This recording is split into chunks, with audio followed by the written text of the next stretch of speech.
More on that tariff ruling and what options do remain on the table for the White House. Our Megan Cassella joins us this morning. Hey, Megan. Hey, guys, good morning. So this is a pretty significant blow for the administration's trade agenda, the biggest one that we've seen so far, but it's certainly not the end of the road for the tariffs, and it doesn't leave the administration without options. So really three main things to watch from here. The first is that the administration can, and in fact already has requested, a formal administrative stay that could keep tariffs in place if it's granted. So the status quo would hold if we see that move forward. They also could move for tariffs via alternative statutes. Sarah just laid out some of the Section 232s that are there. There are a number of statutes we can run through that they're looking at. And in the meantime, the trade negotiations with other countries are still ongoing. So on that stay, Justice Department attorneys filed that request just this morning with the Court of International Trade, asking them not to impose this ruling, saying it's critical for the country's national security and for the president's ongoing delicate diplomatic efforts, those ongoing trade negotiations, that the court stay its judgment. So we'll have to wait and see whether that's granted. But in the ruling itself, there were 10 calendar days for the administration to pause the collection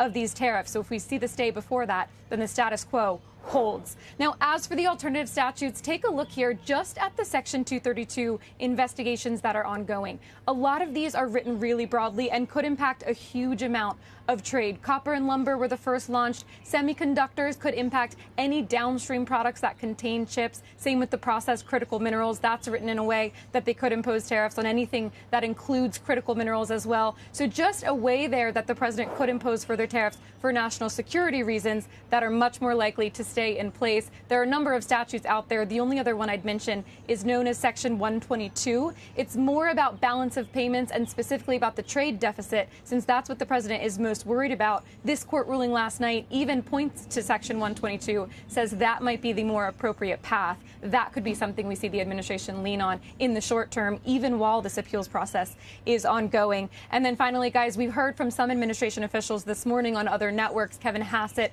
Peter Navarro have been saying that in the meantime, with all of this, trade negotiations with other countries are ongoing. They say that trade deals could be coming even this week with, I think Hassett said, 3 other countries. So more to watch there, more movement as that keeps going. Guys. Meantime, Megan, I'm sure your ears have been burning because much of the street's been asking who was the reporter that posed the question to the president about the taco trade. Let's take a listen to that piece of sound. It's called negotiation. You set a number.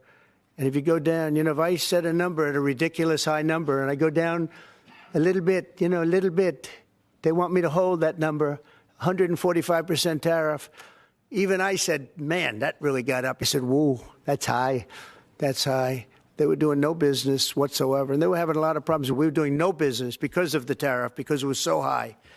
But I knew that. But don't ever say what you said. That's a nasty question. Go ahead. To me, that's the nastiest question. Megan, a lot of people probably wonder what it was like posing that question to the president. Carl, it's something that has gone a lot further than I think I, in the moment, really expected. To me, this was something that had been making the rounds on Wall Street a little bit, been written up in the Journal, the Times. And so it felt like it was a chance to ask the president about it directly and to give him a chance really to defend this strategy, asking, what were these analysts missing when they were saying that Trump was chickening out on this? We've heard him use the nasty question moniker before, not something I was going for when I asked this question, but it did sort of touch on this sort of broader question. Has the president been bluffing too much? And now with this court ruling, we do have to wonder what that means for the president's leverage. He was saying there that all of these tariffs have been foremost, I would say, about generating leverage and making sure countries are coming to the table and offering something. And now with this ruling, if the tariffs are no longer, if he doesn't have the authority to impose them, are countries continuing, will they continue to be willing to offer things up? That's what we have to wait and see at this point. Yeah, and Megan, you've done such a great job for us, obviously, covering all these different aspects of trade, as difficult as they might be, and all the numbers associated with them. We've been positing the idea this morning that this simply creates more uncertainty because, again, we're just not sure on the road. Would you agree with that as at least an early conclusion here in terms of this court ruling? For sure. I think that's definitely fair just because markets, investors, businesses had at least started to become accustomed to what was in place, what we've been talking about now since April. If all of that is up in the air, as I just laid out, the administration has a number of options they have to turn to. But now everybody has to take a look at those statutes and say, what do those mean?